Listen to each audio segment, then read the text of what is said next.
Hello, everyone. We are back with another episode of Further Revealed. I'm your host, Brendan, and co-host Brendan, and I'm Josh.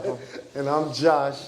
Ain't no co, no. No co, man. You trying to take over the podcast? No, this is me. What? This is me. It was gonna be called Brendan. No. Well, when you go on vacation to Orlando, I'm gonna have it all to myself, and I'll just record my own podcast. Okay, we're gonna listen to it though. If you won't listen, where's Brendan? Everybody's gonna be like, where's Brendan? Where's the host? He makes this engine run. He makes the car run. Yeah. Hey. All right. Okay, Brendan. Let's continue. Getting to know. What was your? Okay, is this your first car? I don't know. Why you got to do this to me? This is my first car. You talking about? Yeah. No, it's not my first. car. Yeah. Tell us about your first car then.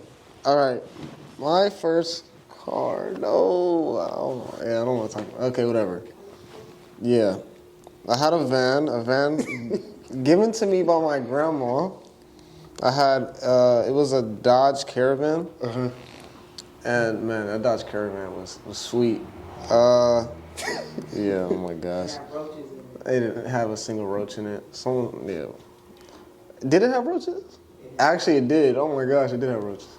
Yeah, it had roaches in it. Brendan is talking to his mom, who's confirming his roach mobile. It had a few roaches in it, and they, yeah, whatever. Is this the van that my son rode in? No. Oh, this is a different van. Wait, which one? The one my son rode in from Legoland to home. Oh, no. And he was like, I was so cold because the window was gone. That was my mom's van. We're from a van family. Yeah. But no, that was my mom's van that had, two of them windows was not there.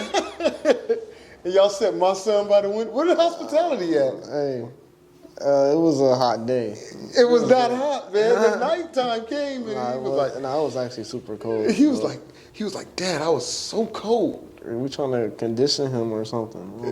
I don't know. I was like, he might have been sick. Get used to it. I'm sure he had a good time. That's what he remembered. He remembered that cold ride home. He remembered the fun he had in Legoland. That's what he remembered. Yeah, but let's not get sidetracked about your van with the visitors inside. Wow. Like, what was going on with that van?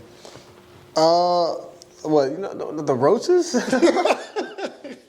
Did you We're not going to talk about Did you bomb it, or did you just... No, they knew I was there. They was there. Them roaches was there before I got the van. Not going to say my grandma was in a roach mobile, but...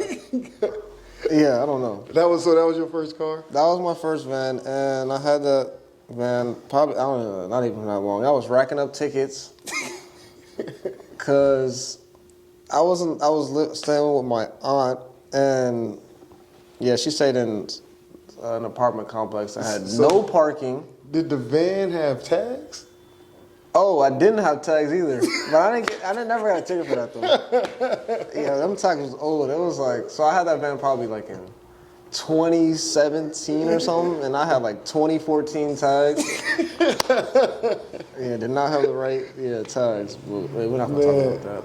But yeah, and then that car, I had a problem.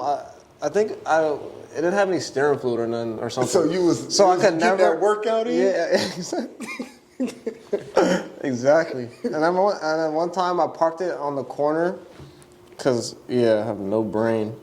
And the next morning it was gone, and that was history. You never got it back? Never got it back. Oh man, that's funny. Well, what was your first car? My first car was a green Ford Escort, I believe. Yeah. It was secondhand. Was that a little car? It was a little car. It was given to me. It was given to me by my Aunt Becky, man. So yeah, I took care of my car though, man. See, that's already when not you have your right first there. car, it's like precious. It no matter where you get it from, it's like that's my car. Like, you need to go to the store, we jumping in my car and we rolling, you know what I mean? Green apple. Yeah, it was like, yeah, basically, it was a little car. But that was my first one. How long you have it for? Man, probably for less than a year. Didn't even make it to college, bro. What happened to it? I don't know, man. It That just- thing definitely wasn't gonna make it to San Jose, from Compton to San Jose, bro. So yeah, that Green didn't- Ford Escort. So from there, I got a van from my dad. This van Did it have roaches in it? No, it didn't have roaches in it, bro. What kind of van was it? I don't know. It was just a red van. Actually, my friends Probably just used to Caribbean. call it the red van because we used to pile up in there. Yeah, like I that's had also the friends same from Compton that went to San Jose, Mm-hmm. and so or they stayed in. Some was from Compton, but some from LA. So we used to pile up in that van. Exactly. But it was so embarrassing, Brendan. That van was embarrassing because that van used to have a transmission problem. So you push the gas, and then it go, it like jump.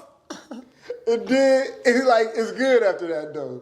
But every time you brake, Yeah, actually, I think I had the same problem. That's funny. yeah, every time you brake, it didn't jump again. You know what I mean? So that was just, I had that same. I used to try to like hit it just right so it wouldn't. Oh do yeah, that. yeah. So You gotta have like the sensitivity, like you gotta have a little ankle muscle to be able Oh to do my that. God, it was so embarrassing. But yeah, that was my car, man.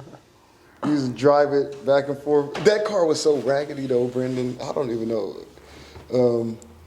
The wheel, which I never seen happen, the wheel actually like broke. Whoa.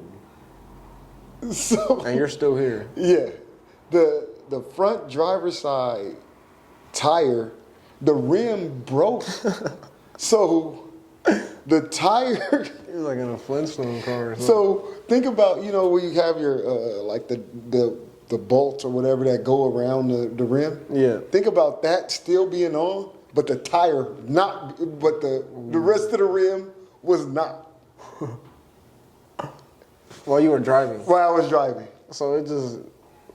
So what happened? What? I don't know. But Did you, like, tip all over? All I know is like whenever I used to make a left turn, the car used to go womp womp womp womp womp, and I was like, "Man, It what is was that?" broke.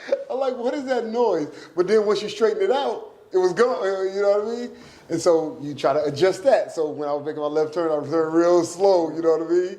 But yeah, I was driving one day, and it just was like, I just heard crack, and I was like, "Man, what's that?" I like pull over. The whole like rim is just like broke. It broke. You was swerving too hard, man. I can't swerve in that car, man. It was a car. If I went over 65, it starts shaking It started vibrating. Like, no, you need to chill. So, man, it was not. 65, that's slow. Right. So I was driving like that all the way to San Jose. Wow. But yeah. And how many cars you ran through till now?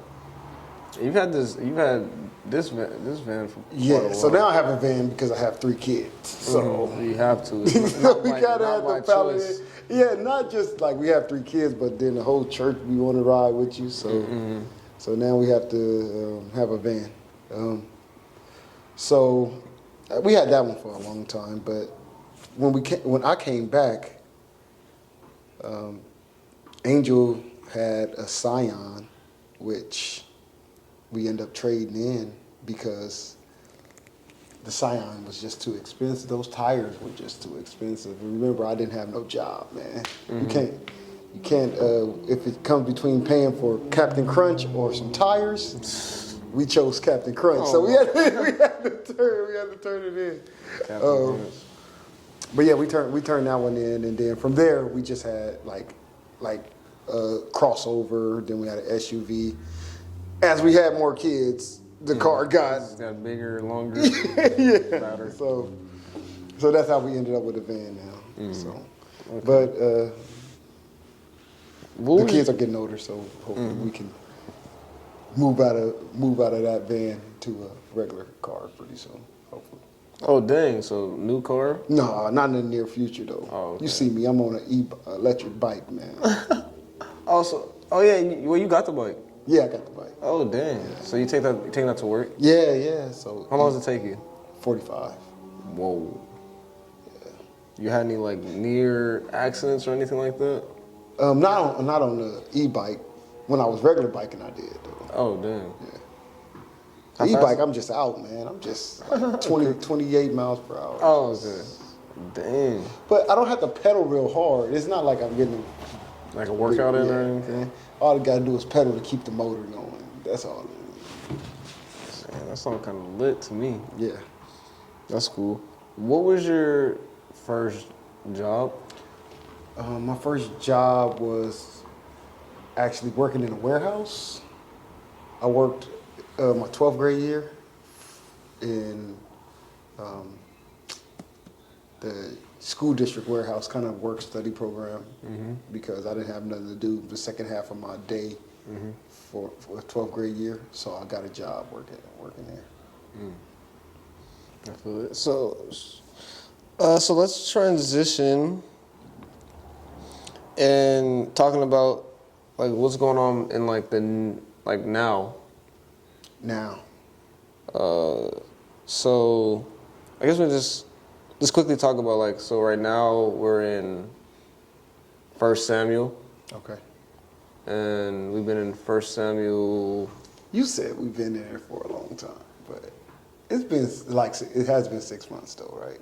I think we started in. 6 months? Did we start in January? Oh yeah, we did start in January. I should know since I preached the first sermon, but I think it was in January. So yeah, we're in 1 Samuel. We're like in two different. We're like we got the Bible study, the pace we're moving at, and the sermon pace. How have you been liking 1 Samuel so far? I've been really enjoying 1 Samuel. It definitely has a lot more things that you dive into the narrative than just like, we're just talking about you reading through the Bible. You kind of just power through. You just reading through it. Yeah. But just diving into the narrative and trying to understand what exactly is going on and why it's going on has been very good. So I enjoy it more, especially since I have to study so much of it. Have you been through 1 Samuel ever before? Yeah, so I've read through 1 Samuel, and my boys listen to 1 Samuel every night they go to sleep. So, Okay. So I've been pretty well versed in 1 Samuel for a long time. I literally, they start. You would think that the Bible starts with the book of 1 Samuel in my house. They listen to 1 Samuel every single day. Like I try to switch it up on them and like give them a New Testament passage to go to sleep to. Yeah. And like I walked back by their room and it was back on 1 Samuel. We're back. We're back here. David and Goliath all day. I think it was good because I remember as a kid like I remember like reading like all the. I was actually interested in 1 Samuel like all like it was just like mainly just about David and Goliath and just reading like all like the what would you call it like the names of like every paragraph has like a title basically. It's like okay David and Goliath and stuff like that. And I remember just just liking that. Just liking that story like so much, I just thought it was. I don't know. I thought it was cool. Yeah. Like what David did and stuff like that. But now having more insight into it and like all the background stuff, like all the stuff that happened before that, didn't even care about Samuel at all. Like I'm just here for David. I'm here for David. Yeah, the build up because you're trying to get to David, right? Yeah. And it's a long time, right? We're already in we're in chapter 12 just this past Sunday, and you still haven't even been introduced to David yet. You know what I mean? But you're like, when is he coming? But you have to go through Samuel's story. Got to go through Eli and Hophni and Phineas and Saul, and then you get to David. And then David still is not going to be like super prominent until 2 Samuel when he takes over as king. So it's still going to be the story of Saul. Yeah, so that's been what's going on pretty major in our church from the sermon standpoint, right? But was it just last week? We had our baptism service, which you played a prominent role in as you were baptized. Exactly. Yeah. So let's go through that time. I guess we'll start off with. So Brendan kind of came to Christ a couple of years ago, right? Like dedicated yourself, right? I'll share a little bit about it. I'll set it up. Brendan was on a trip, A weed trip. a weed trip, and I think that kind of woke you up, right? Yes. So Brendan's been in the church for his entire life, but I think that was the wake up call for him. And ever since then, he's been on a journey of growing in Christ. Last, what was it? The last 13 weeks, a little bit more than 13 weeks, because we Yes. had some breaks. Yes. Brendan been in our baptism class. So let's go through the baptism class. Yeah. So I don't remember what we started off with, but we like talked about like the fruits of the spirit and like. We started off with just basically how we got our Bible. Remember we talked about how the Bible is broken up, historical books and Or like books of like poetry and the prophets, Yes. history, stuff like that. Yeah. Yeah, so we started there, but we went through 13 topics. And how did that help you? Did it help you understand Christianity a little bit more? Yeah, it did. I remember since, I grew up being in Sunday school with you teaching, so like a lot of that stuff we went over. So it was like just going over it again and getting some more like further, just going like in depth more. So, but yeah, I did remember like a lot of that stuff. I think one of those that kind of stuck more with me is like when you're talking about the attributes of God, like righteousness and sovereignty. I don't know, sovereignty, like, yeah. It's like on my head more when I kind of just think about God, how he's sovereign. Like, yeah, how he's just, over everything. Yeah. Yeah, I think that's always a good lesson. I think that so much time we spend on the responsibilities of Christian life, especially in our sermons. All of our sermons have to have like some kind of application point to Christian life. But the one thing that we don't get enough of is the idea about the study of God, right? Who God is and how he is revealed in Scripture. And I think that lesson, when we talked about the attributes of God, gave us a chance to kind of get to know the God that we serve.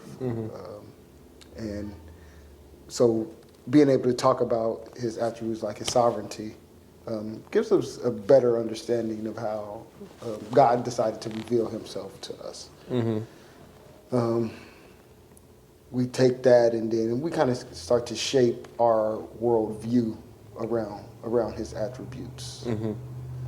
And that's good. Was there any other sections that? I remember. I'm trying to think. I remember one time, and then we. I don't think that was the main focus, but more of a side when we talked about like speaking in tongues. Okay. What was the main? Yeah, I think that was the gifts. Oh, okay. Yes. The gifts of the gifts inside the church. Yes. And so we talked about speaking in tongues. I think we talked about it for a long time. Yeah. Especially because we come out of a tradition where people speak in tongues. And it gave us a chance to look at it biblically and see whether you agree or not. We leave that up to discussion. Obviously, the book we were going through really, he had that tongues labeled under gifts that used to be, but no longer operate in the church.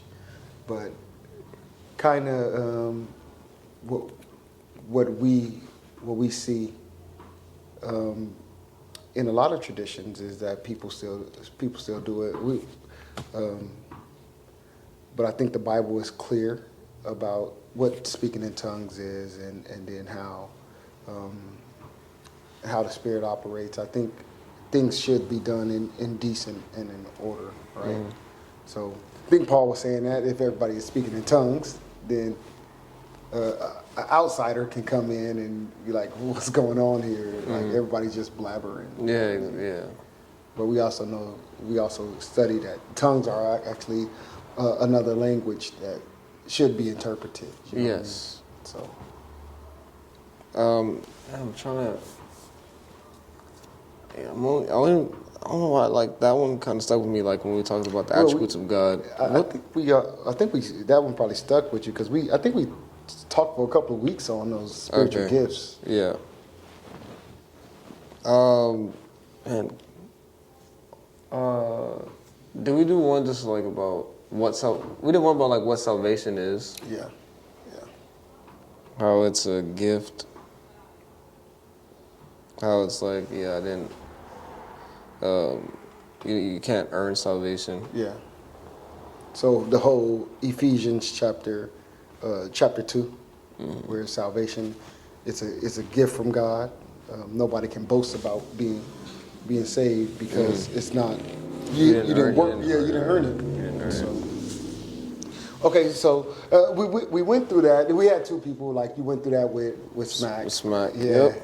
Call her Smack. We went with that with Smack. And you guys did. You guys dedicated like almost 13 to 15 weeks to making sure y'all came to Sunday school every day. Yeah. To get through those lessons. Yes. At the end, you kind of were able to talk about your salvation journey, right? Yes. And this was at the actual baptism. Mm-hmm. And what was that like? I think you were. You could also go into the sermon too, right? I think that sermon really touched you that week. Yes. Just about how. Like how. As a Christian, you really. Like.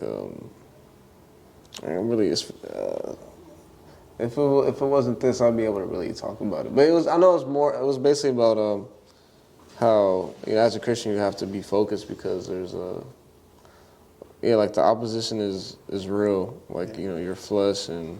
We talked about the war. Say it again. We talked about the war.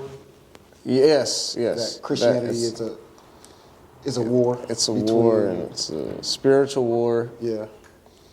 And and it kind of tied in with Screw Tape, like how you think like demons are real, and like it's not that it's the devil. It's like with flesh and your mind, and I feel like I personally battle so much in my mind.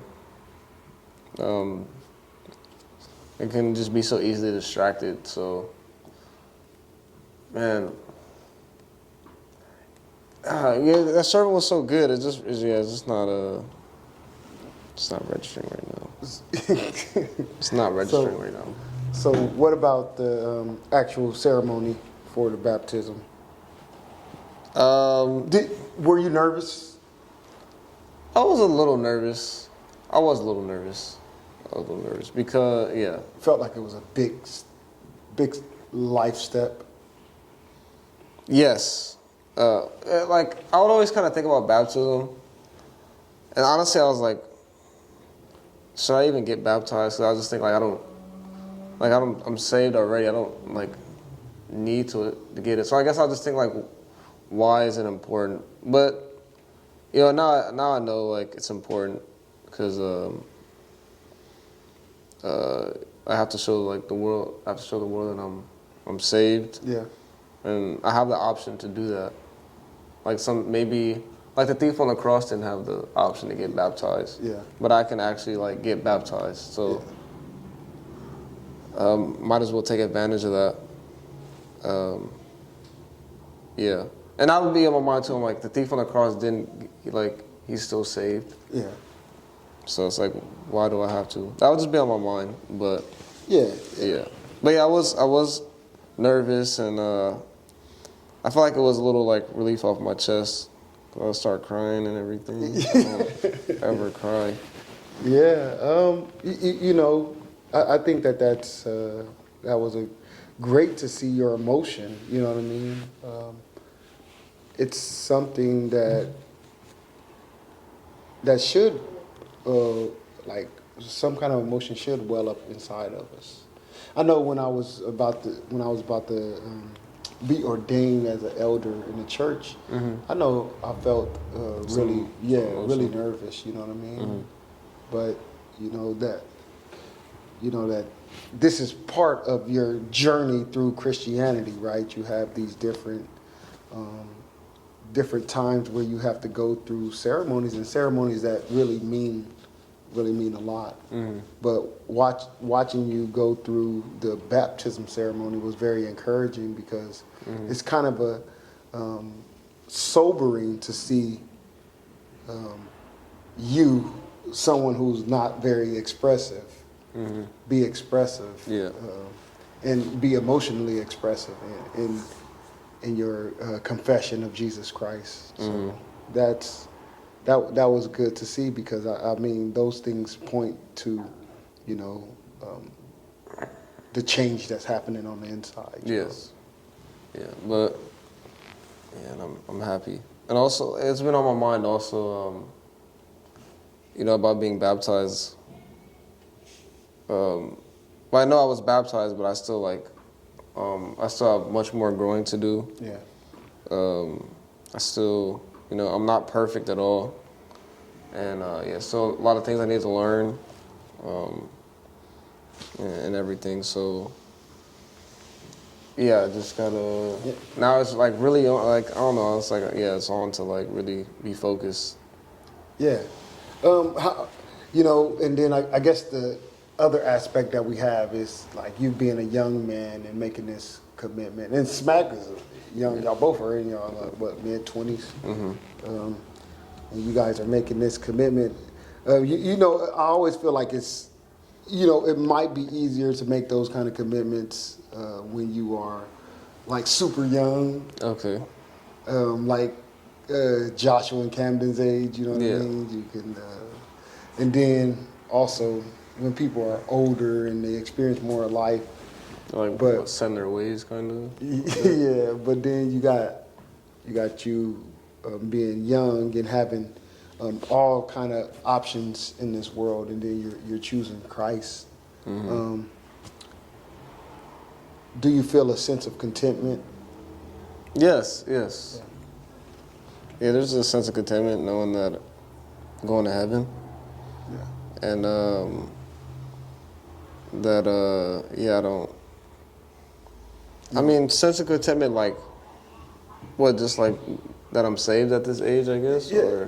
Or? Not just that you're saved at this age, but that, you know, that, I'm not going to really be, man, when you're a Christian, you have to deny a lot of things that this world throws at you. You know what I mean? Do you feel content knowing that Christ can supply your satisfaction rather than worldly pleasures or gifts? You know what I mean?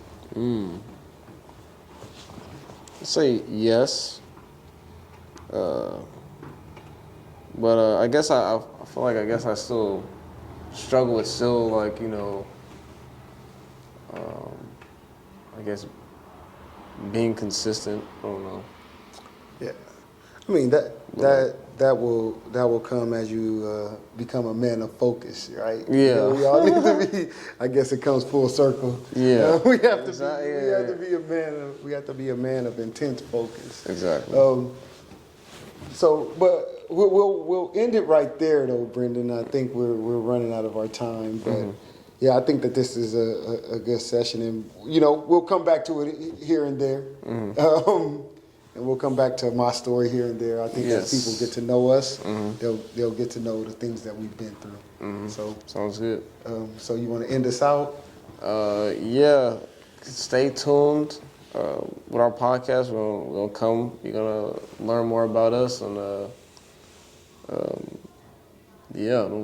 my gosh. Yes. This has been the Further Reveal podcast. This has been the Further Reveal podcast, and we'll see you guys next time.